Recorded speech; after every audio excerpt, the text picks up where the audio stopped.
प्यारे बच्चों नमस्कार। आज हम कक्षा 10 के पहले अध्याय के प्रश्नावली 1.1 के सवालों को हल करेंगे। चलते हैं। पहला अध्याय है हमारा वास्तविक संख्याएं। वास्तविक संख्या से पहले हम और कुछ संख्याओं के बारे में जान लेते हैं जो हम पिछली कक्षाओं में पढ़ चुके हैं। जैसे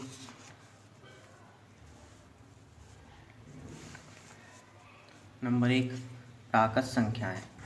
प्राकृत संख्या नेचुरल नंबर।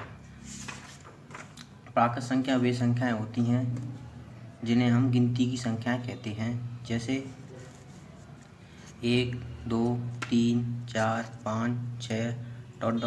इत्यादि। ये हमारी सारी क्या होती हैं? प्राकृत संख्याएं कहलाती हैं हमारी ये। नंबर 2 पूर्ण संख्याएं, होल नंबर्स।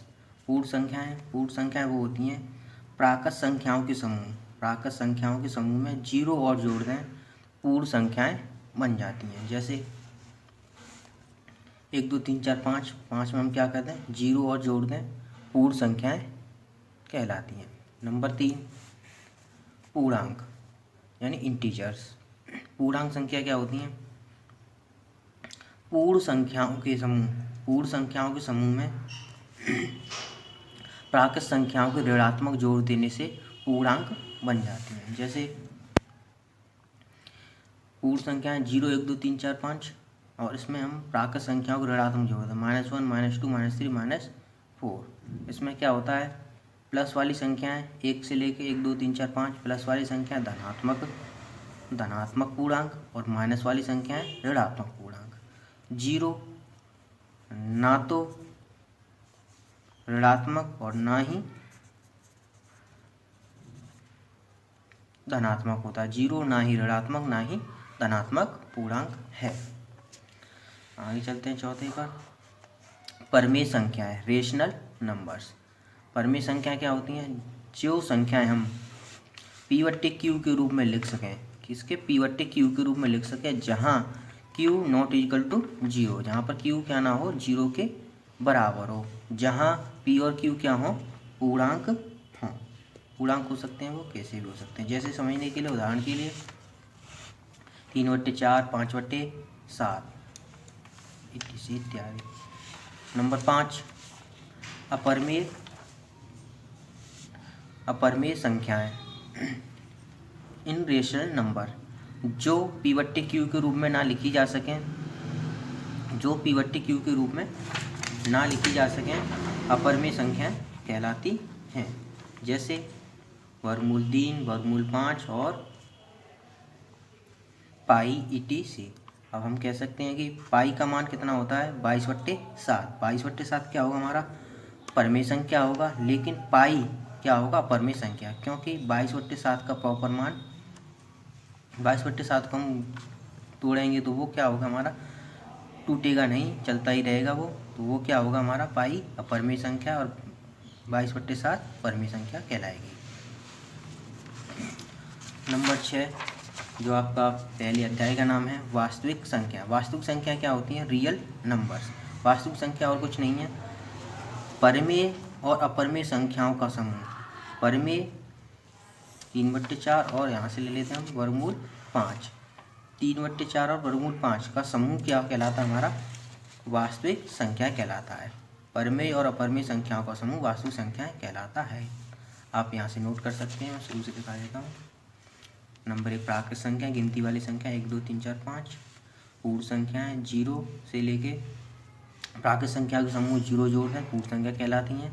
पूर्णांक इंटीजर्स, पूर्ण संख्याओं के समूह में प्राकृत संख्याओं को ऋणात्मक जोड़ देने से पूर्णांक कहलाती हैं।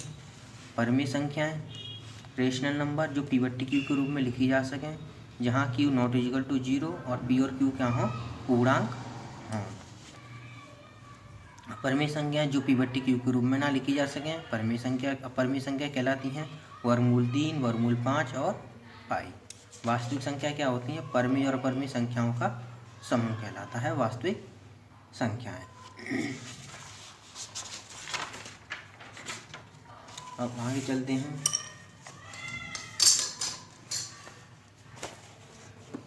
आगे हमारी प्रमेय।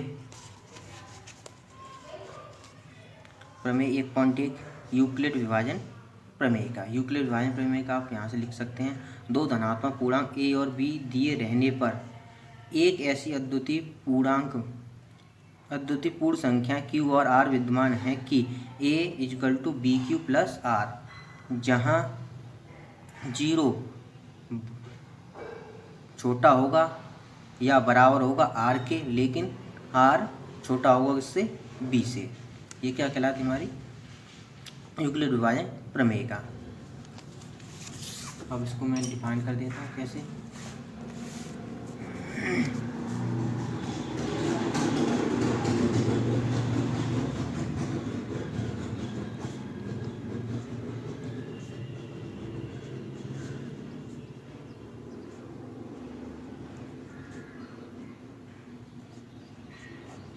यूक्लिड विभाजन प्रमेय का।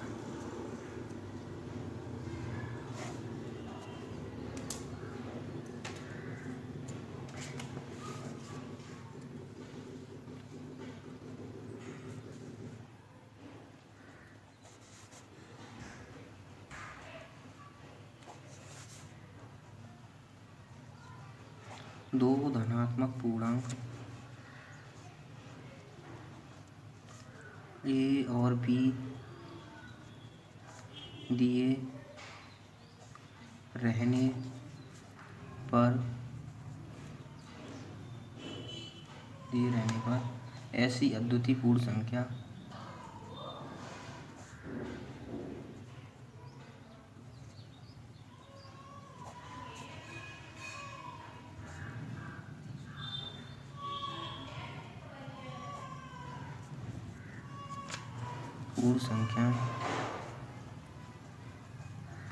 Q और R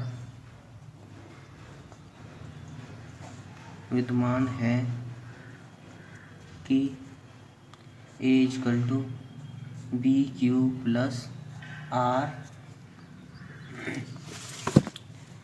अब यहाँ पे एक कंडीशन दे रखी है, 0 छोटा होगा या बराबर होगा r के, या r और r छोटा होगा इससे p से। मैं इसको डिफाइन कर देता हूँ कैसे, जहाँ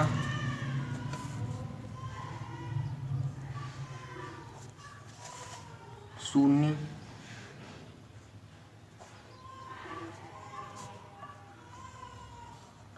r से छोटी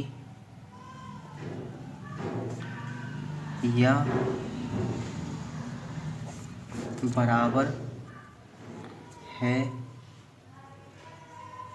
और r b से छोटा है, तो हम उसको लिख सकते हैं 0 छोटा होगा या बराबर होगा r से, लेकिन r छोटा होगा किससे, b से। इसको समझने के लिए एक उदाहरण ले लेते हैं, एक एग्जांपल लेते हैं। जैसे हमारे पास यहाँ पर ए और बी लेकर दे रखा है, हम ले लेते हैं यहाँ पर 21 और 4। हमें पता है 21 यहाँ पर बड़ी है, तो छोटी संख्या को हम बड़ी संख्या से भाग करेंगे। 4 का भाग हम 21 में देंगे, 4 का भाग 21 में देंगे तो 5 बार चला जाएगा, 4 × 5 = 20। एक क्या बचेगा यहाँ पर हमारा शेष बचेगा, एक शेष बचेगा। तो हम यहाँ पर 21 को क्या लिख सकते हैं, 21 को हम लिख सकते हैं 4 × 5 प्लस क्या बचेगा यहाँ पर हमारा एक शेषफल बचेगा। इसी प्रकार हमारे पास दो धनात्मक पूर्णांक दे रखे हैं,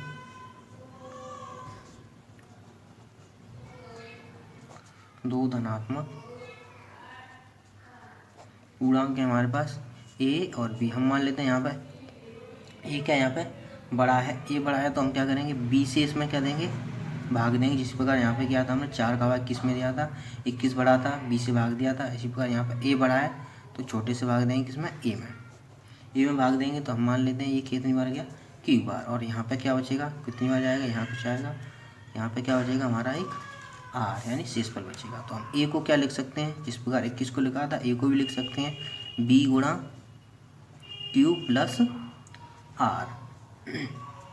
हमें पता है यहाँ पर शेषफल, दोबारा से देख लो शेषफल क्या होगा यहाँ पर हमारा, या तो 0 आएगा या क्या आएगा जिससे हमने भाग दिया है, भाजक से क्या होगा, छोटा होगा। तो हम लिख सकते हैं यहाँ पे 0 क्या होगा, शेषफल से बड़ा होगा या बराबर होगा, लेकिन शेषफल क्या होगा, भाजक से छोटा होगा। तो यहाँ पर हमारी एक कंडीशन बन जाती है हमारी ये वाली।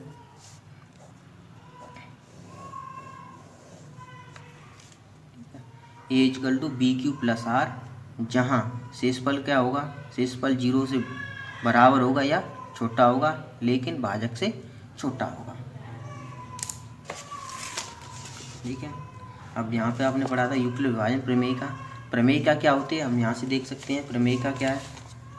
प्रमेय का दे रखी है। प्रमेय का एक सिद्ध किया हुआ कथन होता है और इसे अन्य कथन को सिद्ध करने में प्रयोग करते हैं। यहाँ से आप लिख सकते हैं प्रमेय का मतलब क्या, अर्थ क्या है। अब आगे चलते हैं।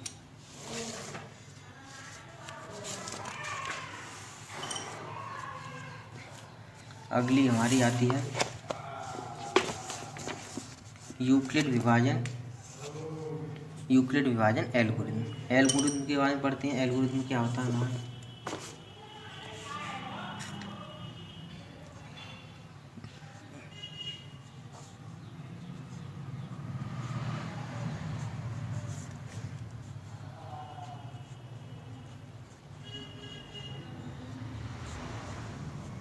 यूक्लिड विभाजन एल्गोरिथम।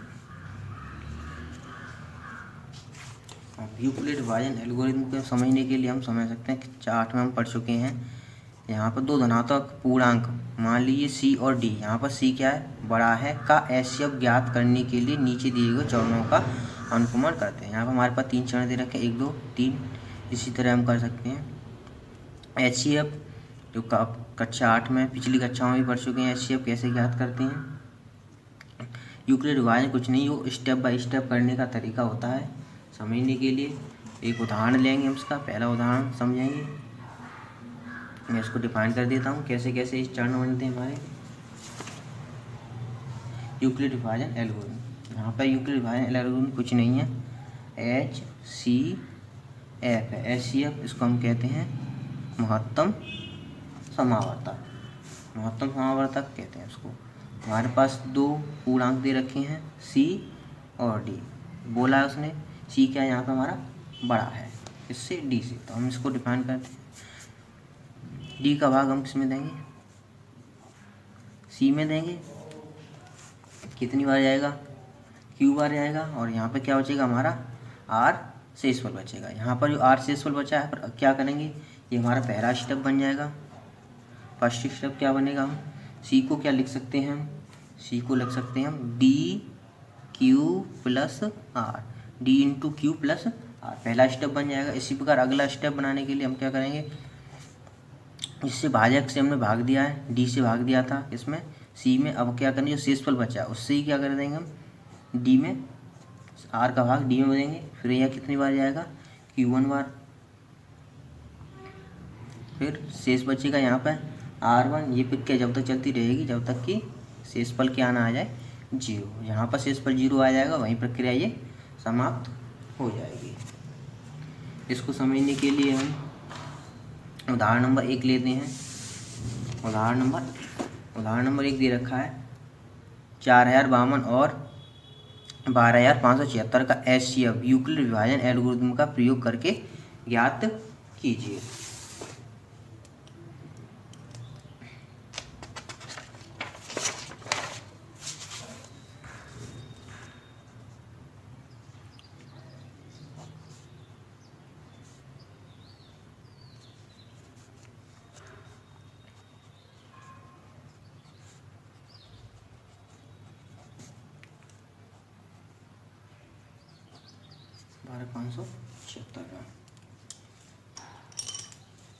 पहले हम यहाँ पर यूक्लिड विभाजन एल्गोरिथम से सॉल्व करेंगे।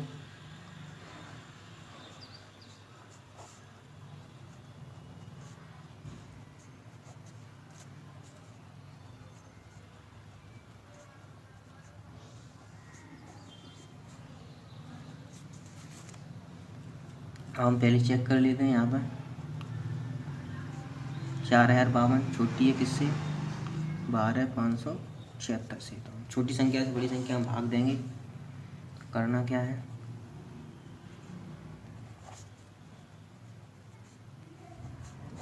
चार हजार बावन का 12,576 में भाग देंगे। पहले हम देंगे 4 × 12, 3 बार चला जाएगा, ये जाएगा 3 दूनी 6 × 5 15 और 3 चौक 12। इसको घटाएंगे 0 2 4। अब यहाँ पे हमारा शेषफल आया है 420। यहाँ पे शेषफल 420 आया, तो हम क्या करेंगे, 420 का भाग हम जिससे हमने पहले भाग दिया था, भाजक कितना था 4052 में इसका भाग देंगे। इसको करने से पहले हम स्टेप लिख लेते हैं। हमने क्या किया, यहाँ पे 12,576 को हम क्या लिख सकते हैं, 4052 गुणा 3 प्लस शेषफल कितना आया हमारा 420। ये हमारा पहला स्टेप है, स्टेप बाय स्टेप करेंगे यहाँ पे हम, यही यूक्लिड विभाजन एल्गोरिथम है। अब आगे 420 का 4052 भाग देंगे, ये जाएगा हमारा करीब 9 बार भाग देंगे। 0 9 दूनी 18, 1 9 चौक 36 और 1 37। इसको घटाएंगे, ये बचेगा 2 7 2। फिर से वही करेंगे आगे स्टेप नंबर 2। अब क्या किया हमने, 4052 को हम क्या लिख सकते हैं, 420 गुणा 9 प्लस शेषफल कितना बचा 272। अब आगे प्रक्रिया 272 का 272 है हमारा आ जाए, पहले कितने से दिया था 420 में भाग देंगे। अब ये हमारा आ जाएगा एक ही बार जाएगा, 2 बार जाएगा नहीं, तो 272 घटाएंगे 148। अगले लिखते हैं अब 240 को लिख सकते हैं हम 272 गुणा 1 प्लस 148 शेषफल आ जाए। इस प्रकार आगे करेंगे, यहाँ जगह नहीं है, मैं आगे कर देता हूँ इधर,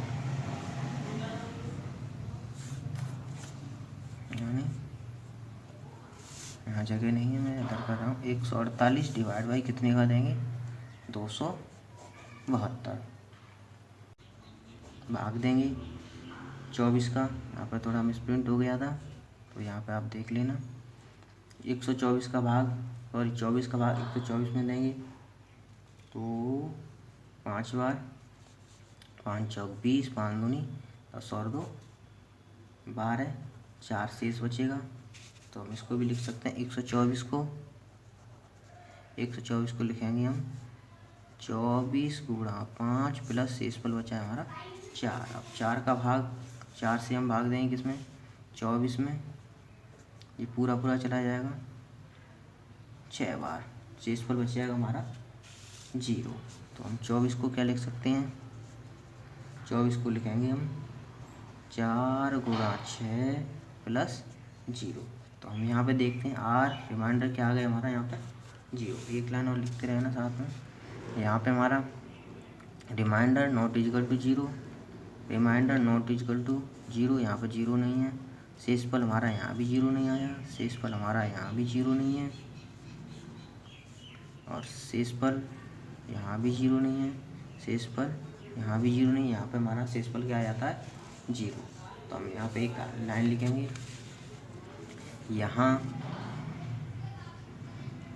अतः यहाँ पर हमारा शेषफल 0 पर प्राप्त हो जाता है, इसलिए यह प्रक्रिया यहीं समाप्त हो जाती है, क्योंकि इस स्थिति में भाजक 4 है। 4 से हमारा क्या गया पूरा भाग चला गया, ये 4 से यहाँ पर 4 से पूरा भाग गया, तो हमारा इसका पूरे का दोनों संख्याओं का 4052 और 12,576 का HCF 4 होगा। यहाँ मैंने लिख दिया है, यहाँ शेषफल 0 है, इसलिए यह प्रक्रिया यहाँ समाप्त हो जाती है, क्योंकि इस स्थिति में भाजक 4 है, इसलिए 12,576 और 4052 का HCF 4 है। आज का वीडियो लेक्चर यहीं समाप्त होता है। अगले वीडियो लेक्चर में हम आगे के कुछ उदाहरण और प्रश्नावली 1.1 को हल करेंगे। नमस्ते। अगर वीडियो अच्छा लगा हो तो लाइक करना, चैनल को सब्सक्राइब करना। Thank you.